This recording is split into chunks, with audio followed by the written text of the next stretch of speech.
মুসলমান আমরা চাই না কোরআন দিয়ে দেশটা চলো, অর্থাৎ সবার সংবিধান দিয়ে চালিয়েছে। আমরা চাই এই কোরআনের সংবিধানটা দেশের মধ্যে কায়েম হোক। অর্থাৎ এই কোরআন যদি আমাদের সংবিধান হয়, কেউ জুলুম করতে পারবে না, কেউ নির্যাতন করতে পারবে না, কেউ কোরআনুল কারীমের মাহফিলের মধ্যে 144 ধারা পর্যন্ত জারি করতে পারবে না। যদি বলেন ঠিক কিনা?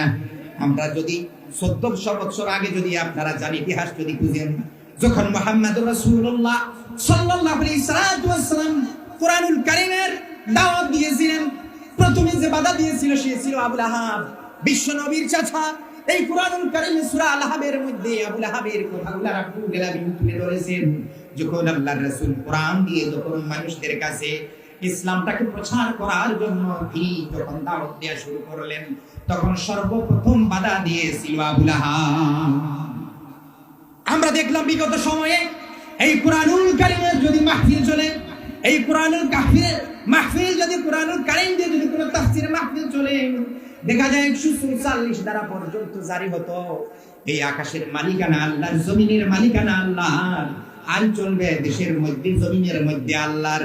কিন্তু দেখা যায় প্রশাসন থেকে অনুমতি নিয়ে কোরআনের মাহফিল পর্যন্ত করা হতো। যদি বলেন ঠিক কিনা? দেখেছেন নানা গল্প বলছি আমি। লিল্লাহি মা ফিস সামাওয়াতি ওয়া মা ফিল আরদ, আকাশ এবং জমিনের একচ্ছত্র মালিকানা কার? তাহলে এই জমিনের মধ্যে হুকুম চলবে কারো বাবার না আল্লাহর। আলা লাহুল খালকু ওয়াল আমর, সৃষ্টি যার, হুকুম চলবে তার, আইন চলবে তার। যদি বলেন ঠিক কিনা? আল্লাহ রাব্বুল আলামিন আকাশ জমিন সৃষ্টি করলেন, পৃথিবী সৃষ্টি করলেন, অসংখ্য অগণিত মাখলুকাত এই পৃথিবীর মধ্যে তিনি সৃষ্টি করলেন। আমরা প্রত্যেকে জানি 18,000 মাখলুকাতের মধ্যে আমাদেরকে শ্রেষ্ঠ জাতি হিসাবে তিনি ঘোষণা করে দিলেন। আমরা প্রত্যেকে পড়ছি আলহামদুলিল্লাহ। সেই রাব্বুল আলামিন তিনি ঘোষণা করলেন, শুধু আমি 18,000 মাখলুকাত নয়, আমি আকাশের যে ফেরেশতাগুলো আছে এই ফেরেশতাদের চাইতেও আমি বনি আদমের মান সম্মান মর্যাদা আরো সমুন্নত করে দিয়েছি। দিনে পড়ি আলহামদুলিল্লাহ।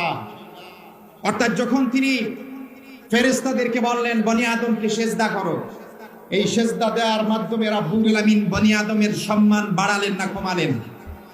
একটু জোরে কথা বলতে হবে, বাড়ালেন না কমালেন? আলহামদুলিল্লাহ পড়ি আমরা তো আমাদের নিজের কতটুকু মূল্য, কতটুকু মর্যাদা আমরা নিজেই বলতে পারি না। আমরা আমাদের নিজের ওজনটুকু পর্যন্ত আমরা উপলব্ধি করতে পারি না। জোরে বলেন ঠিক কিনা? এই জন্য রাব্বুল আলামিন বললেন